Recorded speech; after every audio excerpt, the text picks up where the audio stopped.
All right, welcome everyone to this new Ask Me Anything for June. We have a lot to show you, but we are here to answer also all your questions. So feel free to post your question on the chat. We'll be monitoring the chat. Hey, we have Robert with us. Hey, Robert. So let's give a few seconds and we'll start in 30 seconds. We just start.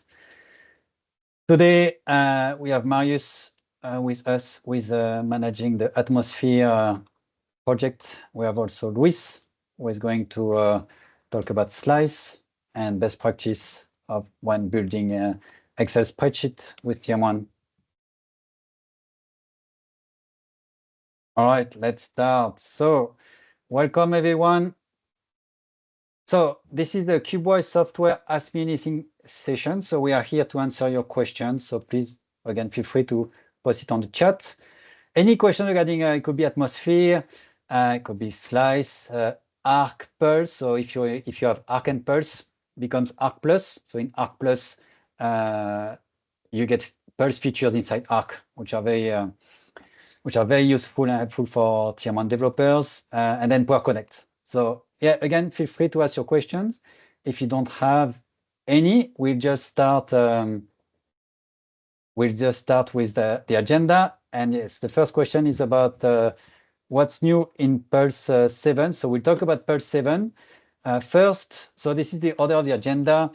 We'll first talk about Slice because this is the hot topic right now. A lot of customers are still on Perspective, and they are looking at alternative to Perspective, which is mainly Analytics for Excel or Slice. And we're going to spend some time talking about best practices when working with Slice or Parfait. Because now with Slice and Parfait, they are not using the same technology as Perspective, and it's very likely that your report that you build with Perspective might be slower than with Parfait or Slice. We're going to spend some time talking about the best practices with Wiz. Then Marius going to show us the latest features of Atmosphere, and then I will talk about Pulse 7 and Arc version 5. So there's a lot of new features depending how much time we have. I'll cover some. If you want me to focus on a specific feature, just post it on the chat and we'll spend more time on one feature. So I will hand over to Luis. Luis, are you ready to talk about Slice? All right, I stop sharing. Yep. No problem. Let me share my screen. There you go. Okay. Can you see my screen, Vincent? We can see your screen, yes. All right. Okay, so good morning, afternoon, everybody. So I'm going to talk about Slice. Just have 2-3 slides to show you, and then I'll jump onto the actual Slice. So first and foremost, some tips that we collectively in Cubewise have shared with our customers and internally as well. As you know, Perspectives is going away, right? The end of support is by the end of October this year. So, and as Vincent said just now, Perspectives is quite accommodating when it comes to handling reports because it uses a different technology as well.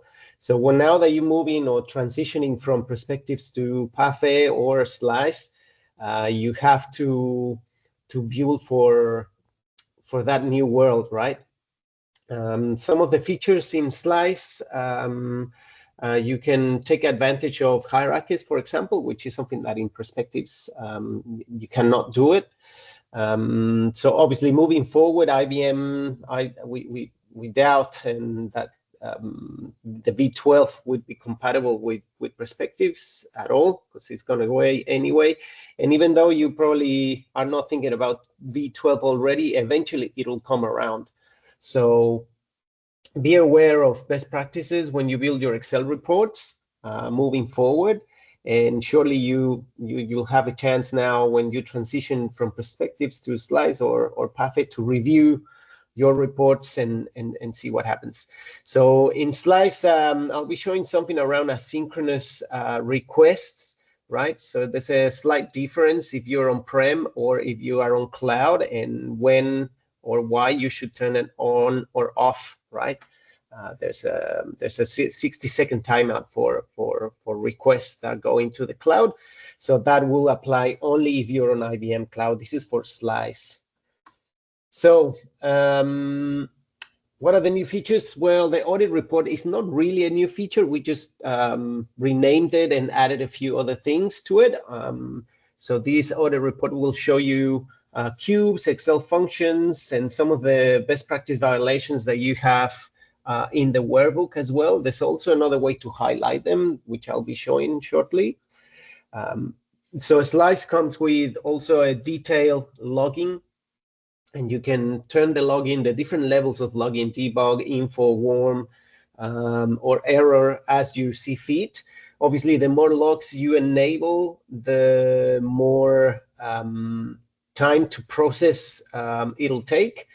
So just be aware of that and maybe use them as you need them, right? Some of the other tips that are important and that we have found through a lot of the feedback from our team in the US and in Europe as well is the arithmetic operations when they're nested in this new world of Parfait and Slice with DBRW formulas or any other TM1 formulas for that matter. It does not allow for the batch requests the way Slice is requesting the information to the TM1 server, so it adds single requests instead of batching them all together. So that obviously will make your report a little bit slower. And some of the do's and don'ts as a general advice for Slice and Parfait is surely limit your DBS or DBR formulas just to grab settings. Say if you have any type of model parameters or system info cubes or things like that, you can use these formulas, but limit them because we've seen reports with a lot of DBR formulas across the whole report, and that slows down the performance. The DBSW or DBRW use them to send or get data from cubes, and also make sure you have the one TM1 function, whatever that is, per cell, because as I said just before, if you nest whether arithmetic operation or if you are doing some other arithmetic operations between two different DBRW formulas in one cell, that also is going to slow down the performance. Sub-NMs are also single requests, so limit them to selections in your report only.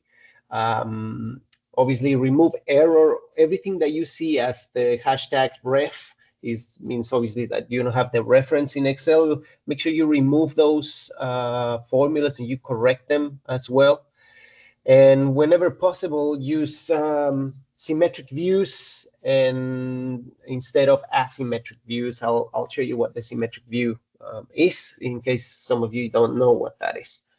Okay, so let me just go into Slice now. Okay, so I have here my report.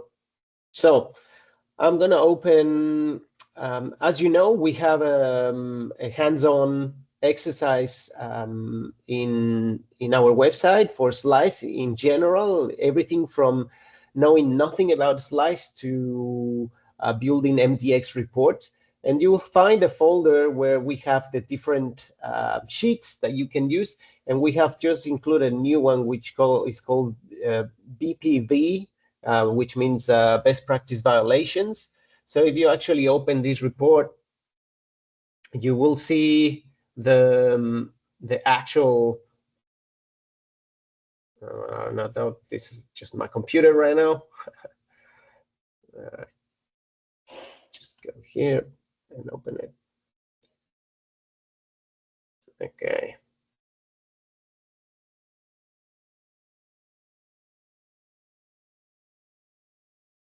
Just gonna have to close down Excel and reopen it. So in that folder, you'll find this sheet, and this sheet has different different things that I want to show you and that you can also test for yourself.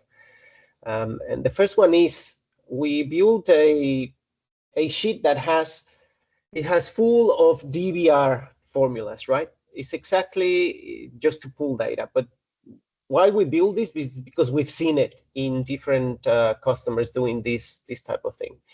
And the next tab, the 1.2 DBRWs, is exactly the same report, but instead of DBR formulas, we have DBRWs, right?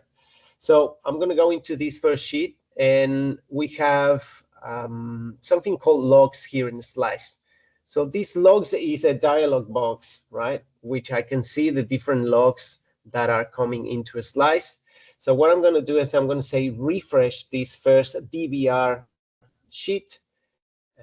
Turn back, look at the logs, and here you can see that is processing, right? It took normally nearly 7 seconds to process, right?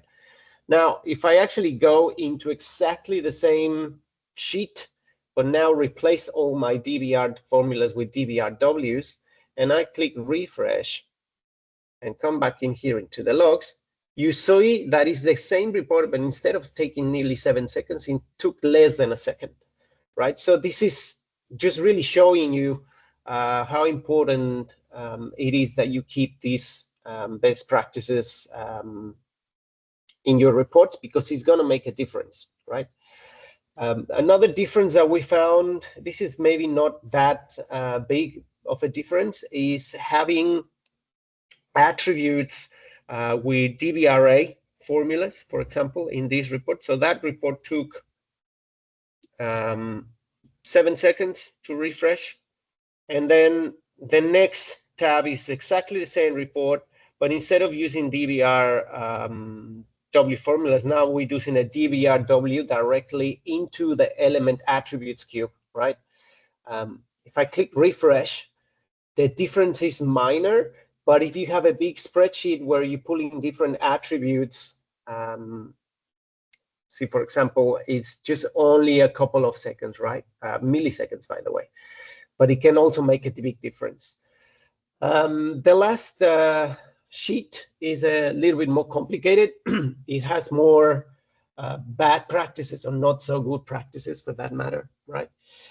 So in here, as you can see, we're not using it a synchronous view, right? For the very reason that we haven't really specified anything in the view formula here, right? So that's going to make a big difference. And there are many other not so good practices in the report. So the first thing I'm going to do is say, okay, refresh the report. So let me just clean my logs so it's a clean report. Just click refresh. Right. So this is going to take a little bit. So as you can see, there's many operations that Slice is doing. It's trying to batch as many cells as it can, but obviously due to the not so good practices that are in that report, is sending individual requests. So in this case, it took 13, almost 14 seconds to refresh. Right. If I go to this other version, which is also exactly the same, and I click refresh, now you saw that took from nearly 13 seconds down to 1.5 seconds. So what's the difference here? So the things that you can do in your reports is you can go to the audit tab. In this tab, you can say, well, I want, for this particular worksheet, I want an audit report. So if I can click this, it's going to do an audit report. We had a question from our UK team a few weeks back when I had a meeting with them, asking if this audit report could be run on the background, but at the moment it cannot be run on the background. So this is something that it does take some resources from the main thread of Excel. It has nothing to do with TM1, but that's something that can be done. So just to show you the actual report, here it is. So it shows you the cubes, but most importantly, it shows you the different formulas that you are using in that particular worksheet, right? In this case, Well, I have some TM1 functions. I have some DB-array. They're not that many, but I'm going to show you why they're making one of the biggest difference in the processing time of this report. I have only one view formula, and I have 29 sub-NMs, right? So that also looks a little bit odd. And here are some of the violations. So I have multiple DBRWs, DBRHW, and so on and so forth in one single cell. And that's in 45 cells. So here are all the references. What are the other violations? I have some arithmetic operations nested with DB formulas, right? And you may think, well, I don't want to go through all these references, right? They're going to drive me crazy. So you can come here, and in the same audit tab, you can say just highlight best practice violations. If I do that, now I can see where my best practices or not so good practices are. So to start with, here. So what is it? What's happening here? Well, I have two DBRW formulas, which are doing an arithmetic operation. So that obviously is going to slow down the report. If I actually go into the same cell, which is E14, and go to this other report and click there, this has been removed.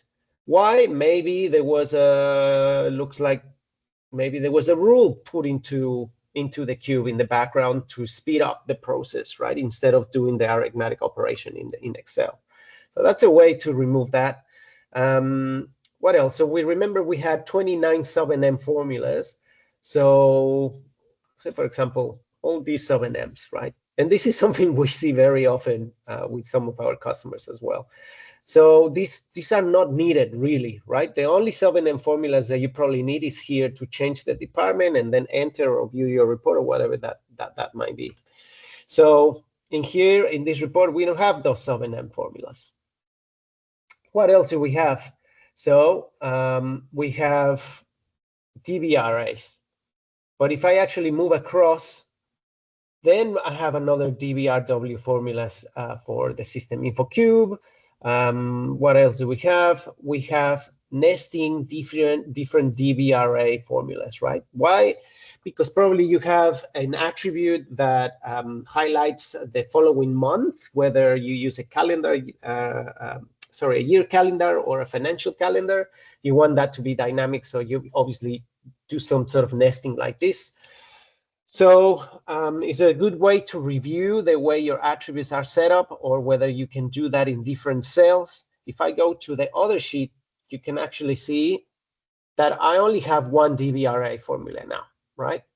So these are simple examples in this sheet, but as you can see, the same sheet has an improvement of nearly 10 seconds, right? So this is not a big sheet. Maybe we have 59 rows by whatever, maybe 20 columns, and it does make a difference.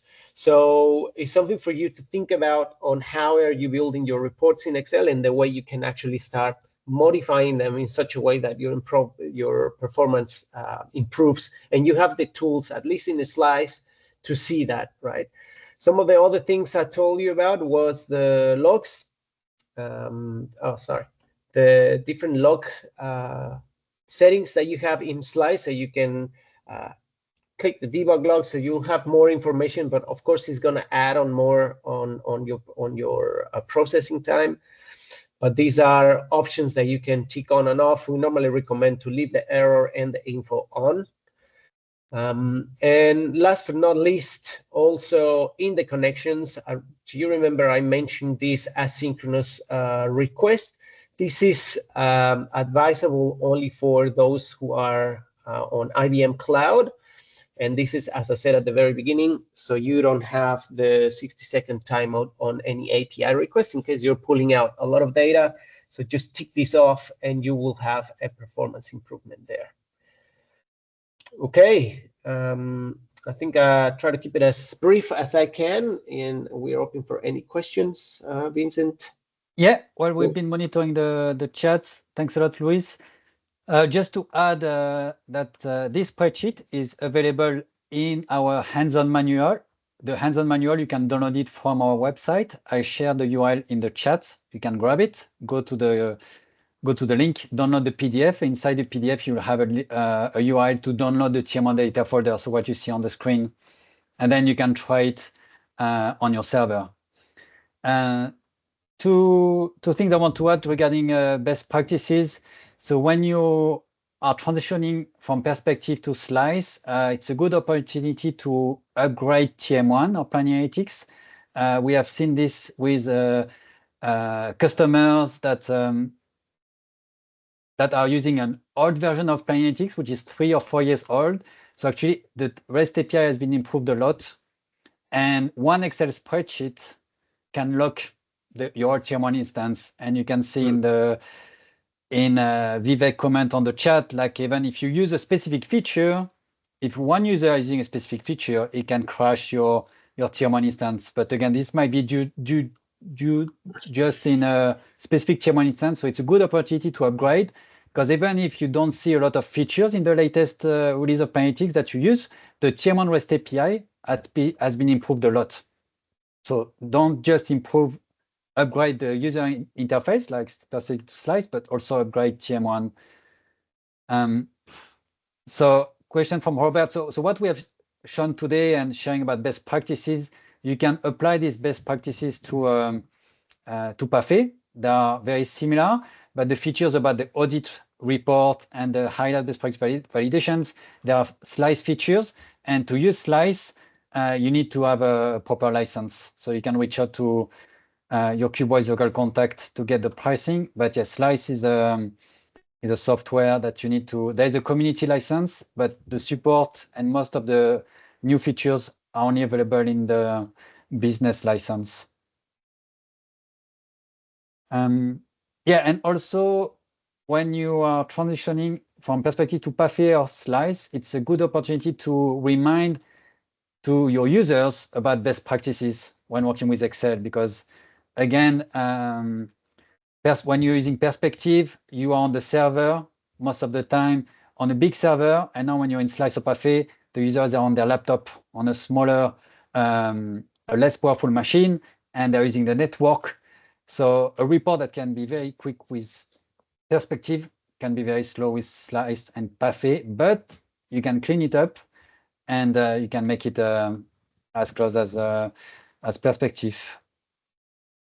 Yeah, there's a question from Duncan that we can share the slides. Yes, and I also share the URL of a blog post where most of the information that Luis shared are available in the blog post about building fast Excel reports. Because for us, it is also important that our customers build fast Excel reports, because we get a lot of ticket from customers saying this report is slow, and we have to spend time with the customer showing like where are all the hidden sub-NMs. Sometimes we have customers with 200 sub-NMs in one spreadsheet, and maybe only 5 were using the GBRW. That's why when you clean up your spreadsheet, don't just focus on the rows where you have the data. You should look at the column header. You should look as well on the hidden rows at the top. You might have a lot of hidden sub-NMs that are not used at all, that have been added over the years. So you need to clean this up, because all of these sub-NMs are going to take some time, do some requests in the background. So it's going to slow down your report. All right, so Marius, your next running atmosphere. There are a few questions regarding Power Connect. I will have a look and I will reply them on the chat, and I can talk about it after atmosphere. All right, Marius, do you want to show the latest features of atmosphere? Thank you. Hi, everyone. I'm Marius. For those who don't know me, I look after the open source TM1 Pi package. And for the last 1.5 or 2 years, with a team of people in Cubewise, we've been building out Atmosphere. Atmosphere is pre-built connectors for TM1. So we looked at the most common and the most useful source systems or downstream systems from the TM1 perspectives. And then we built out a platform and connectors, such as Snowflake, Salesforce, Workiva, SharePoint. In recent weeks, we've updated the UI in Arc, and we've introduced a new connector to Workiva, and we've improved the Databricks connector quite a bit.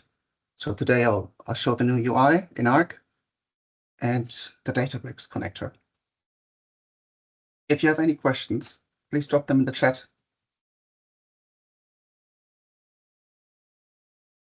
So when you're in Arc, now at the top right, there's a new button. That's the Atmosphere logo. And this is the place where you can register new connections. So you could think of this add-in in Arc as a window into Atmosphere, because Atmosphere is like this, the system in the cloud that, it's like your data exchange sort of broker.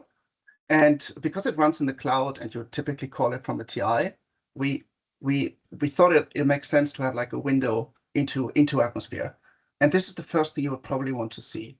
So what connections have I like registered and available to Atmosphere? So let's filter this down to TM1 and Databricks, because this is the one we use in the demo.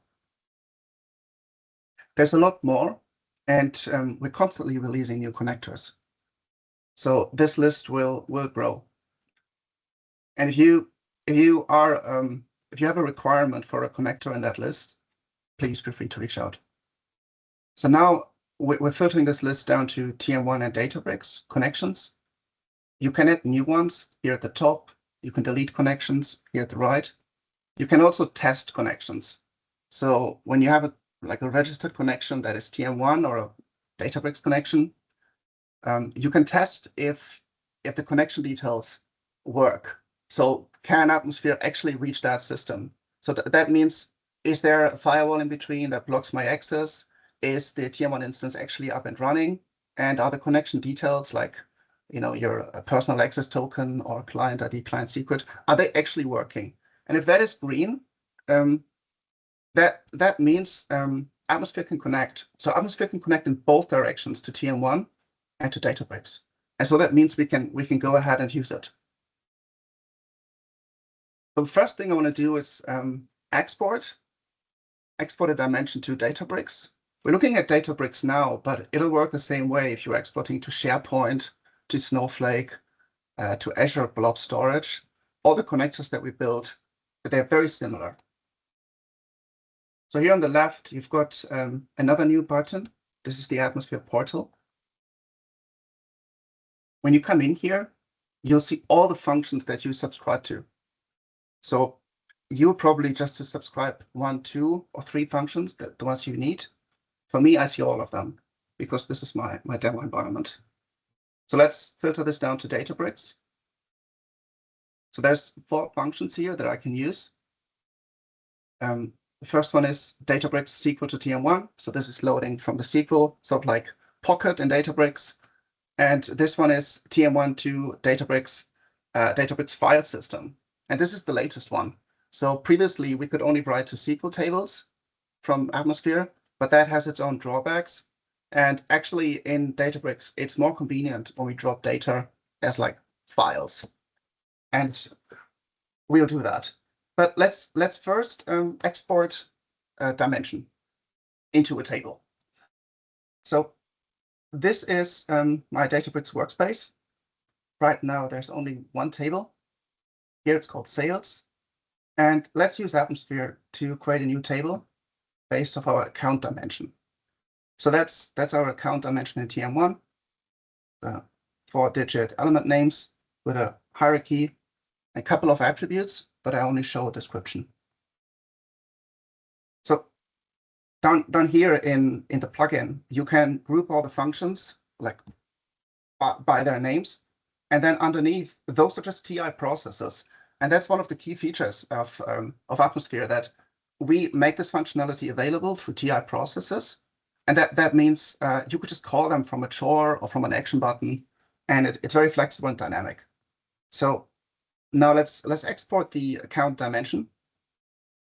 So I'm using this process down here, TM1 to Databricks SQL.metadata.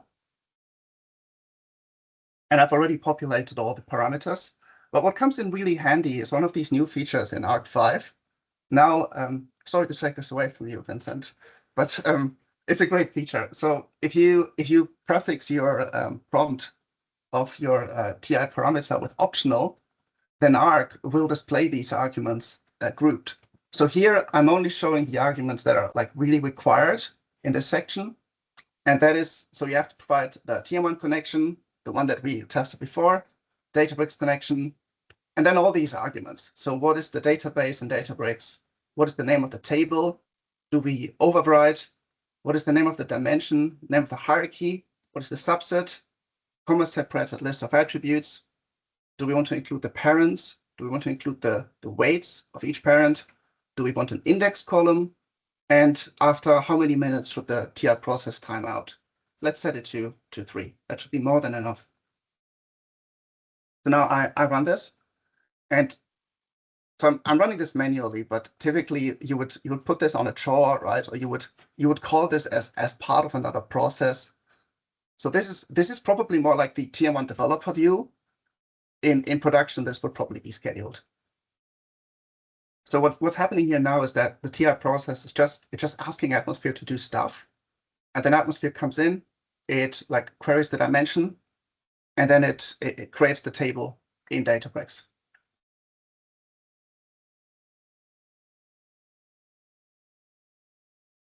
All right, so this behaves like a normal TI process. If it succeeds, you get a message, it leaves a trace in the TM1 server log, and if it fails, you find a process error file in TM1. In our case, it succeeded. So now if we refresh our tables, there's a new table here with the structure that we requested. So the first column is the element name, second column is the type, and then we only requested one attribute, the description, and then towards the right we have the level columns. It's a very convenient format for metadata in the SQL world. Okay, one more demo. Another so nice Marius, maybe just yes. So to set up the connection between TM1 and Databricks, so I guess where do you store what do you need to do? Like, because I think, yeah, you just need to enter the Databricks credentials. Exactly. So and that's it, no? Exactly. Up here, there's a button which allows you to register new connection details. You can provide a client ID, client secret, and a name for the connection. And then you would see your registered connection here among the connections. And then you can test it and check if it works. Internally, Atmosphere is using AWS Secrets Manager.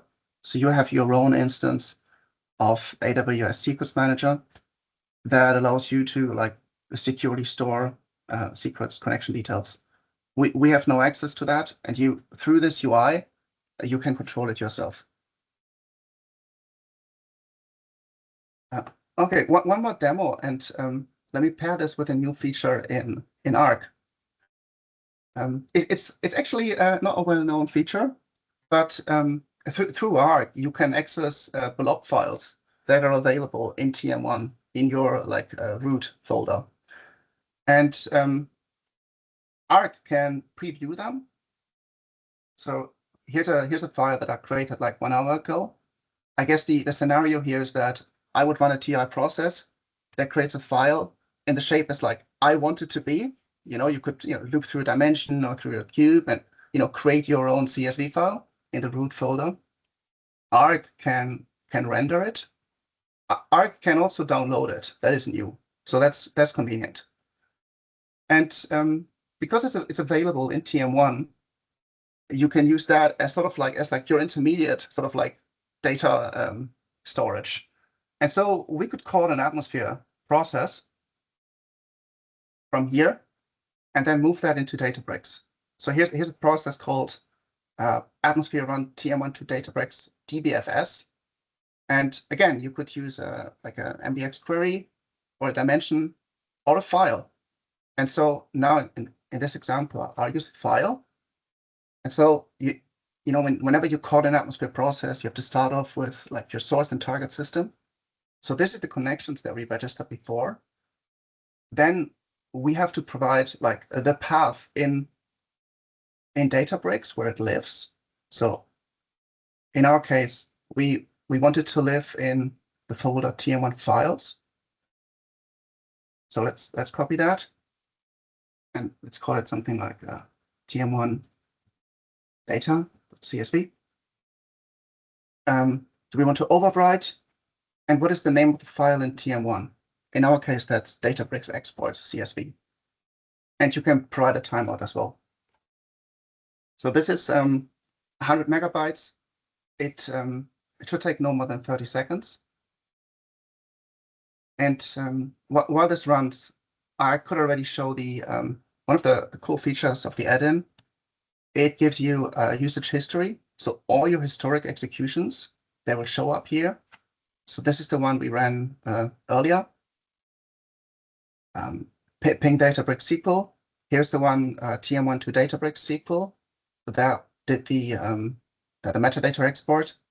And now that the file export completed, we have another line here at the very top, which shows you the start and the end time and whether or not it was successful. So now, last thing I want to show in Databricks, if we refresh that view, here's a file that was created just now, and it's the same 100 megabyte of sales data. And so that's Atmosphere in a nutshell. There's a lot more connectors, a lot more features in the add-in. And if you have questions, please drop them in the chat or reach out to us. Yes, Marius, there is one question. I think only one question for Atmosphere. Maybe you can see it in the chat. Is Atmosphere a suitable solution for data exchange between different instances? So I think the answer is yes. But the next question is, they're currently using a solution with multiple processes and CSV files. So is Atmosphere going to be faster than going through CSV and processes, especially if you're locally? I guess I prefer you to answer, Marius, this one. I think if you're in the cloud, Atmosphere wins. If you're local, maybe that use case doesn't justify because Atmosphere is in the cloud. So Atmosphere would pick up your data from one instance, move it in another. If both of the instances are on-prem, it would be cleaner, right? You would have much less code to worry about. But architecturally, I think it's easier to solve that locally within your environment on-prem. All right. Any other questions for Atmosphere? Well, you can still ask it later. There's a question from Vivek about multi-threaded calculation in Slice. Maybe I can share. I can take the screen back. So actually, in Slice, there are a few settings, and one of them is multi-threaded calculation.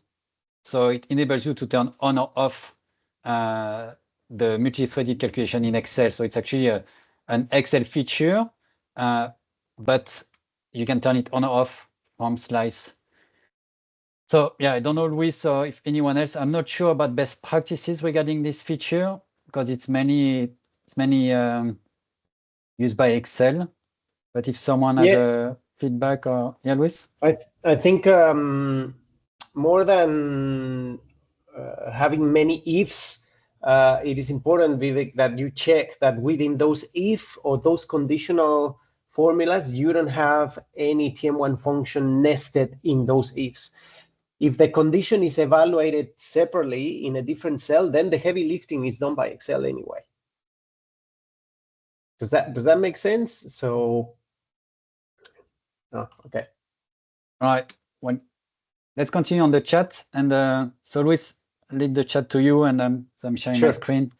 So I'm going to talk about Pulse 7. Let me just bring this to the other screen. All right. So Pulse version 7. So first of all, so the release before version 7 was version 6, and we had a lot of releases between version 6.0 to 6.1, 2, 3, 4, 5, 6, and we decided to do a big jump because we made a lot of big changes in the backend in version 7, and it's a lot more faster. So we really want to encourage all our customers to move to version 7 as soon as possible. Now, version 7 has been a lot of optimization has been designed really to focus on large environments.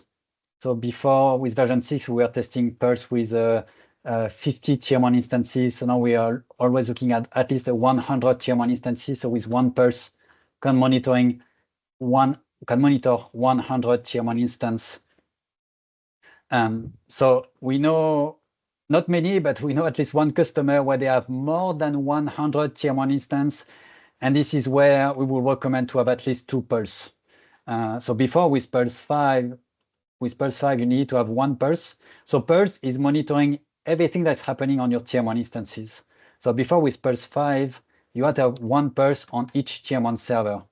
Now with Pulse 6, we introduced a centralized Pulse application server. So with 1 pulse, you can monitor multiple servers. But we never really put a limit to the number of servers that you can monitor with 1 pulse. So now we're saying if you have 1 pulse, you should not monitor more than 100 tier 1 instances. So it could be 1 server, it could be 5 or 20 tier 1 servers. As a maximum, I would say not more than 100 tier 1 instances. Because what Pulse is doing is every second, Pulse is requesting all the tier 1 sessions, the tier 1 logs, to all your tier 1 instances. And you can see with your experience as a tier 1 developer, like even just 1 tier 1 instance can generate a lot of logs and sessions. So if you multiply this by 100, it is very unlikely that Pulse will be able to get all this information back in less than 1 second. So you might have some delay. So yeah, Pulse can monitor a lot, but yeah, let's try to not have more than 100 tier 1 instances. So it's not often, but yeah, we know just a couple of customers who have more than 100.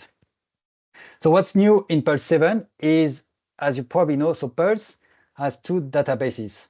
So Pulse monitor what's happening on your tier 1 instances, and more importantly, it stores everything in 2 databases actually. So the first one is the Pulse database, which has been there since the creation of Pulse, and it is used to store the settings. What you see, like when you create an alert, what you see in this page, basically all the settings that you update are coming from this database, and it also stores a summary of the sessions. Then in Pulse 6, we introduce OpenSearch. So if you're familiar with OpenSearch, it is a very strong search engine, so it enables us to store a lot more data.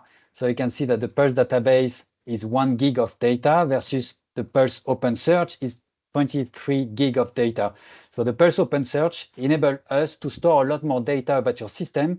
So everything that's happening second by second, it is stored here, and then you can retrieve it from the Pulse web client or the Pulse Explorer. So with Pulse 7, what is new is that now we are relying less on the Pulse database and we are relying more on the Pulse OpenSearch.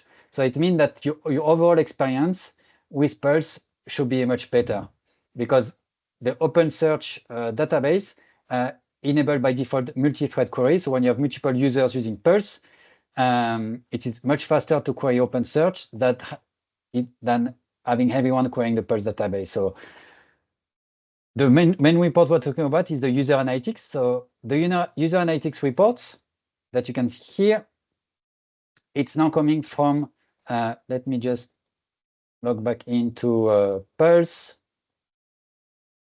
This user session report is now coming from the Pulse OpenSearch reports. So it should take just a couple of seconds to refresh.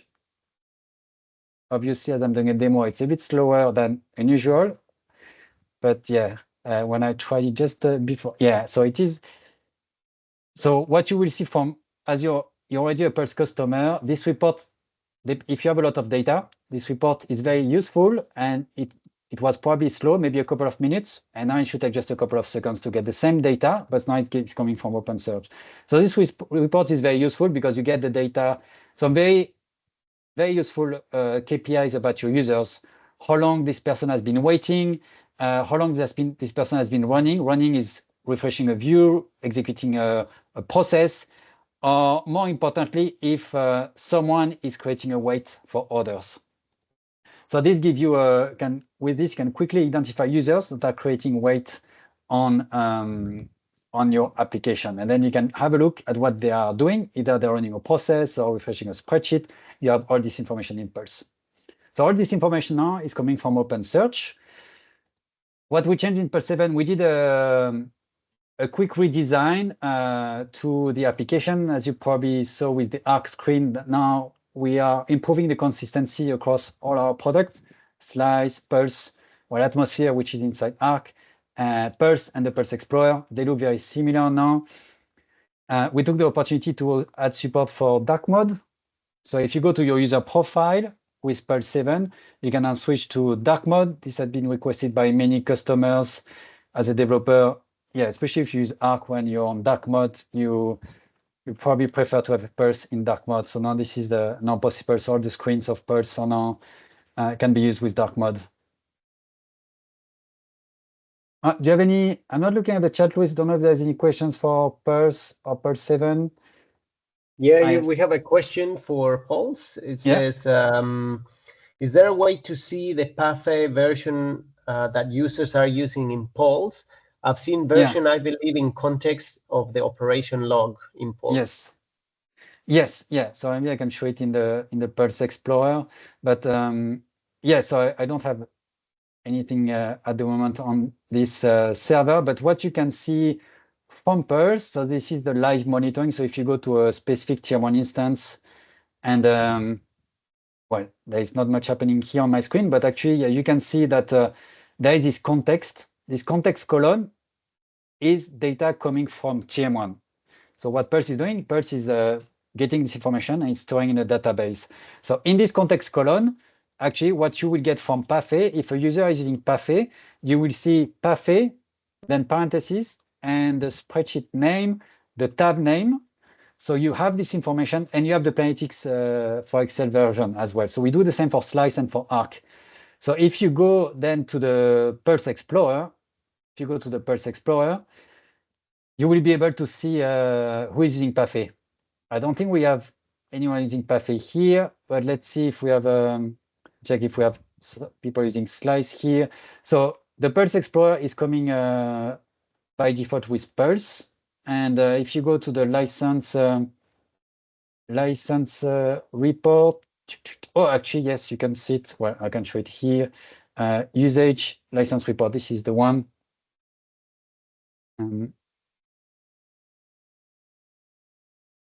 So here you get everything that was happening in the last 15 minutes. So let's do the last 24 hours. Let's refresh. You can also change the Pulse Explorer to dark mode. There are like two different utility. So you can change it to dark mode as well. But this was already there. Let's add 2 more days. Let's see if we have more data here. Yeah, so you can see the context. For example, here you will see Arc, the version number. So if someone was using Parfait, this is why you will see Parfait and the version number. So actually, this information is now, since version 7, is now available in the license optimization report. And you can execute it now from the web client. So if you go to reports, and you can also get it from here. Actually, this is one of the new features we added in one of the latest Pulse. You can search it from there, license optimization report. It's also accessible from the menu here. And from the license optimization report, it enables you to have a quick overview of all your users and what they're using. So you have the user summary, how much time they spend on your application. You have the product summary. So this is where you will see, well, actually, we don't have anyone using Parfait here, but if you have someone using Parfait, you will see in the product. And what you can do, you can generate a PDF, or if you want to do further analysis, you can export as a CSV. And then you can open it in Excel and do further analysis. So you will get all the sessions for all your users across all your environments in one Excel file. So you get the last login, session title. If the person is admin, if it's a read-only, if they're using tier 1 web. Is there another question? Because just have 10 minutes left to go to we have a couple of more questions, Vincent. Pulse is popular indeed.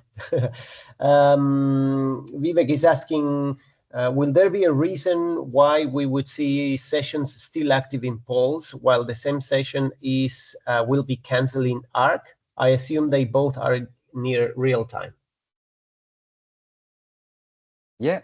Well, unless Pulse is not connected. So that's also sometimes what happens is that so in order for Pulse to connect to your tier 1 instance, you need to go to the instance settings and make sure that your the admin user is valid, because we already had many many cases where the customers, they go to Pulse and Pulse is not monitoring because for some reason, maybe the password expired, or maybe the CAN gateway expired, or something changed in the login, so Pulse can't connect. So you will have a delay in what you see in Pulse compared to what you see in Arc.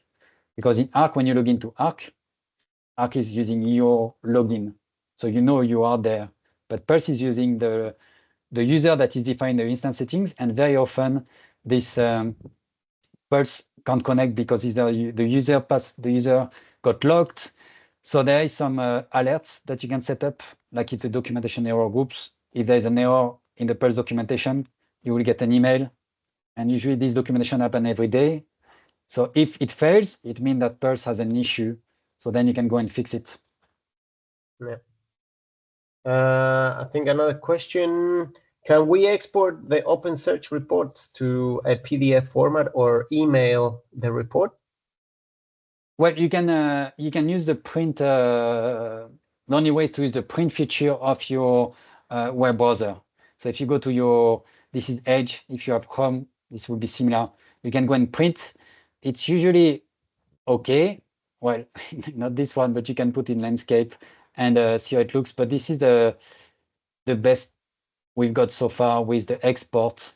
We upgraded to OpenSearch because OpenSearch has a feature to export to CSV and export to PDF. But in this release, which is one of the latest, there is an issue with the export, so it's disabled. So hopefully in the future, once they fixed it on the OpenSearch, OpenSearch is managed by Amazon AWS. Once they fix the export, you will be able to export from OpenSearch using the export feature of OpenSearch. But right now you have to use the export of the print from your web browser, which is not ideal. Sometimes it might not show in one page here. All right. Okay. Well, anything else, or I'll move to Arc. I think I covered most of the new features in Pulse 7. So I hope Adam, you're happy. You're going to upgrade soon. Let's go to Arc. So you can see that Arc is also very similar to Pulse in terms of user experience. And let me log into my Tier 1 instance. So there is a lot in this release. So actually you can see, I think someone already posted the release note for Pulse. I don't know if someone posted the release note for Arc and Slice, because there is a lot in this release. Maybe I'll post it now in the chat if you want to have the full details of what's there. I'm going to focus maybe on two features, which is the blueprints, which is a new feature, which is a very interesting. It's a new way to create processes. So let's go back to Arc. So this is Arc. If you've never seen it before, it's a development tool for IBM Analytics. You can connect to on-premise, to IBM Cloud v11, to IBM Cloud v12. And we spend a lot of time with Arc to see how we can help Tier 1 developers to build processes, and especially on projects where you have more than one Tier 1 developer, because at Cubewise, we often have more than one consultant, or sometimes the consultant changes, and to make sure the coding style is similar, this is sometimes challenging. So we have added features in Arc to help this.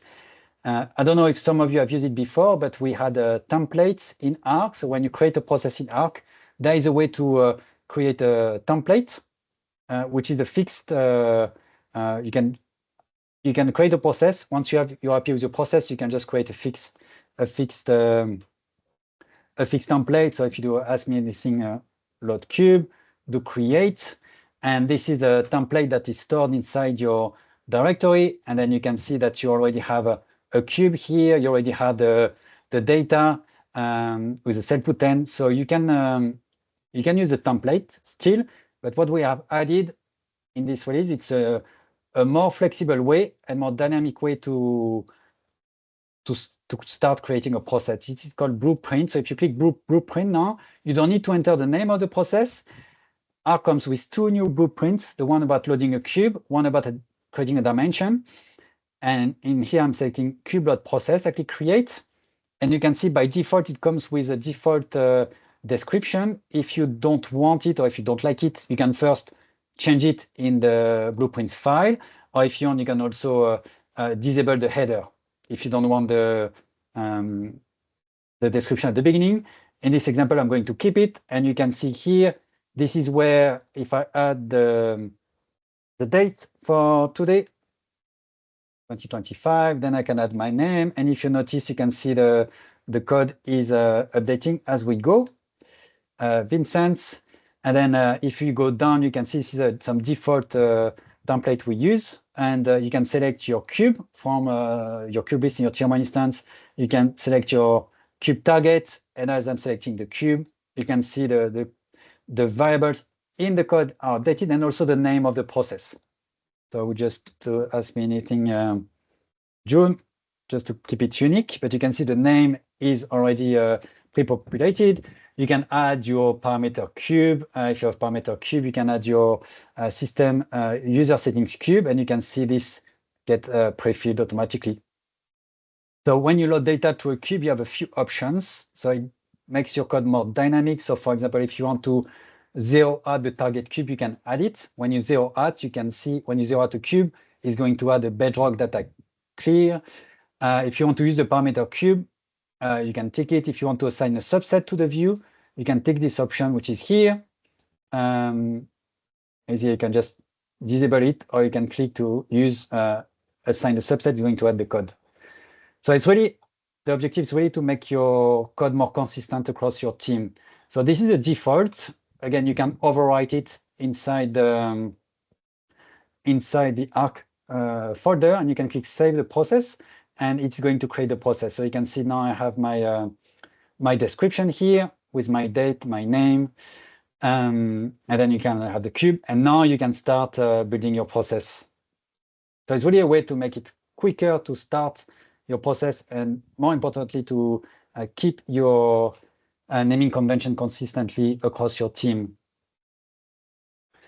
So if you want to learn more about blueprints, there is also a new tools that is here that you can use to see all your blueprints, and you have a help here to show you how you can create your own blueprints. So by default, you get these two, one to load the process, one to load the dimension, but you can create as many as you want. And once they are created, they will appear in this list. Any questions? Just have 3 minutes left. There's still a lot, maybe just want to highlight, because it's also a warning that we have added a transaction log. So these features are available in Arc. So if you have Arc, you will get it. You don't need Pulse for this. In this release of Arc, we added the transaction log API. So there is a utility inside Arc that you can use to query your transaction log. So you have to be very careful when you use this feature. There is actually a warning that will appear. Actually, I already switched it off in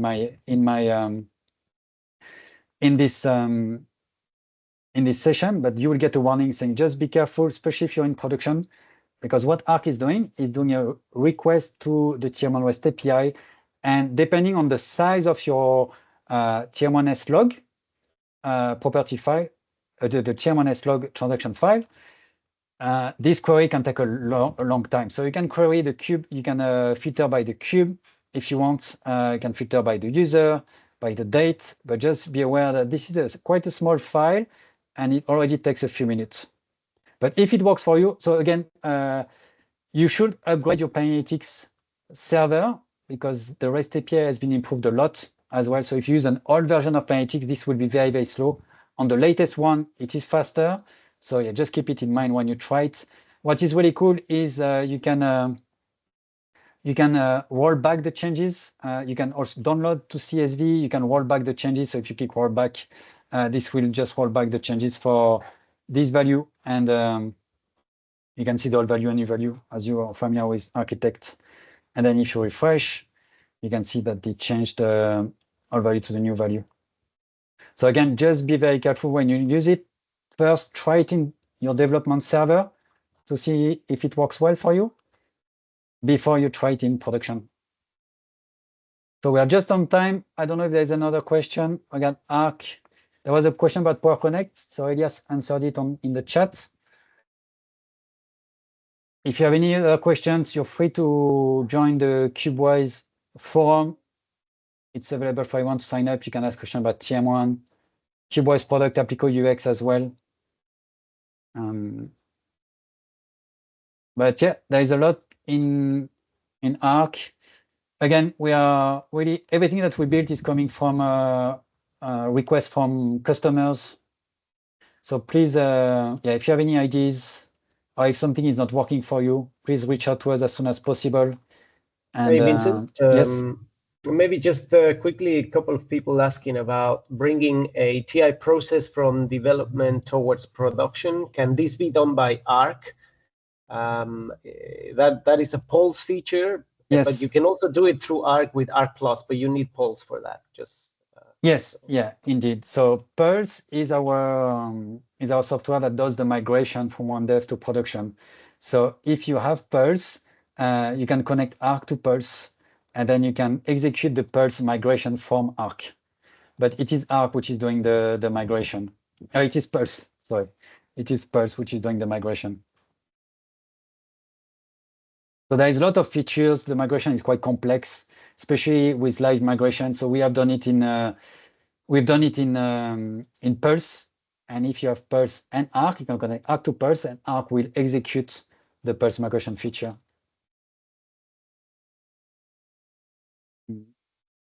Yep. All right. Well, we're just on time. That's it. Yeah, awesome. Well, thanks everyone for attending this session. This session is recorded. If your colleagues are already registered, they will be able to watch the recording. If not, we'll share the recording on our Cubewise YouTube channel probably tomorrow. All right. That's it. Thanks, everyone. Have a good day or good evening in Europe. We'll end the event.